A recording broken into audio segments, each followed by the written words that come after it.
Republican frontrunner Donald Trump is courting New York voters by standing by what he calls New York values. And I saw the greatest people I've ever seen in action. I saw the bravest people I've ever seen, including the construction workers, including every person down there. That's what New York values about. Joining us right now is New York Congressman Peter King. Congressman, good to see you. Thanks so much for joining us.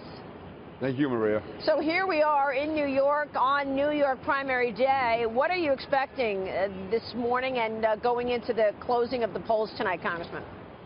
Maria, from all that I can tell, Donald Trump is going to win very big.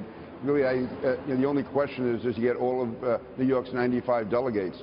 I'd be surprised if he got less than 89 or 90. I mean, I think he really is in a position to sweep the state, sweep almost every congressional district, if not all of them. There's a few small ones in the city that he might be able to pick off and make some kind of a showing in.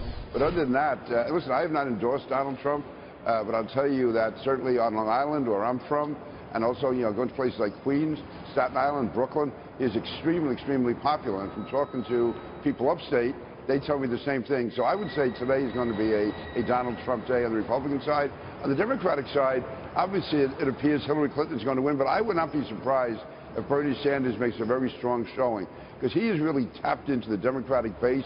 They have the intensity, and it's the intense people, the intense voters that come out in a primary. It's somewhat disproportionate almost, but the more intense your supporters are, the higher your vote is going to be. In the general election, it doesn't matter as much. Yeah, on primary day, it does. I think that's a good point. And if you have those aggressive, sort of very highly motivated people come out in New York, you have to believe that does translate into a vote come the general election. But let me ask you this. And by the way, I was in Brooklyn yesterday, and I did see Trump signs around. I think you're right about the boroughs in terms of where people are right now. But do you think, Congressman, that this conversation around 9/11 ultimately comes back to hurt Donald Trump? He's really digging in on the 9/11 stuff. Look, I was there as well, down on the floor of the New York Stock Exchange and watching that horrific day, and we all are very sensitive to what took place that day.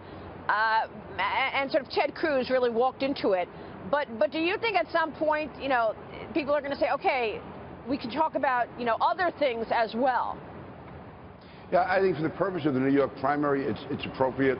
9/11 is something that I always want to remind people of. On the other hand, it has to be done in a way that you're not exploiting it.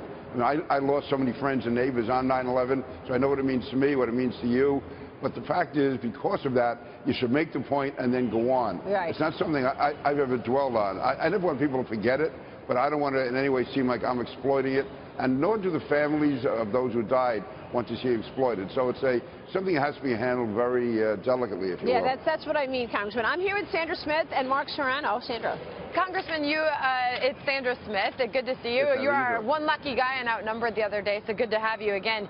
Good to see you. When you reference that you wouldn't be surprised to see Bernie Sanders have a strong showing in New York today, what would you have to see to indicate that that race is closer than people think? I mean, right now, a lot of analysts are saying that Hillary Clinton has to win by double digits to show that she really swept the state.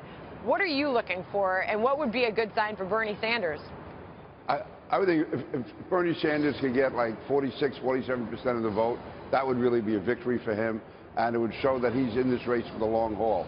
If it's in Hillary Clinton's own state, and he's able to get a vote like that. And again, I have no inside knowledge, but just seeing the demonstration he had in Prospect Park in Brooklyn on Sunday and Washington Avenue Park, 28,000 people last Thursday night, he definitely has that really base support, which, by the way, is almost like the mirror image of Donald Trump. Donald Trump also has the base Republican support. I mean, people waking up this morning, if they're going to rush out to vote, it's going to be for Donald Trump or Bernie Sanders. People may vote for Hillary Clinton, they may vote for John Kasich, but it's not going to be that same type of energy. What about this idea, Congressman, that more than 3 million people, that's 27% of New York voters, are not eligible to vote today because they were registered outside of the Republican and Democratic parties as of April? Do you think this is a significant amount?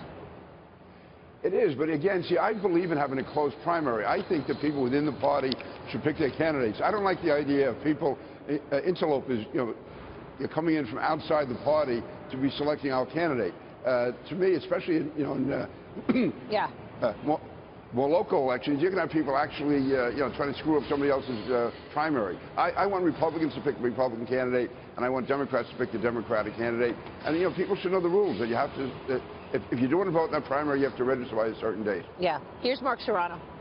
Congressman, good morning. You yourself Mark, considered, I'm well, thank you.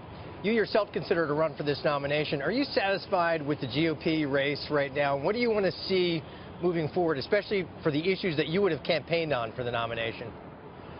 No, I'm really not satisfied. The reason I say that is I wish we had a candidate who was more knowledgeable on foreign policy and who had, again, you're really able to back up his positions. Now, Donald Trump, a lot of what he says I could agree with.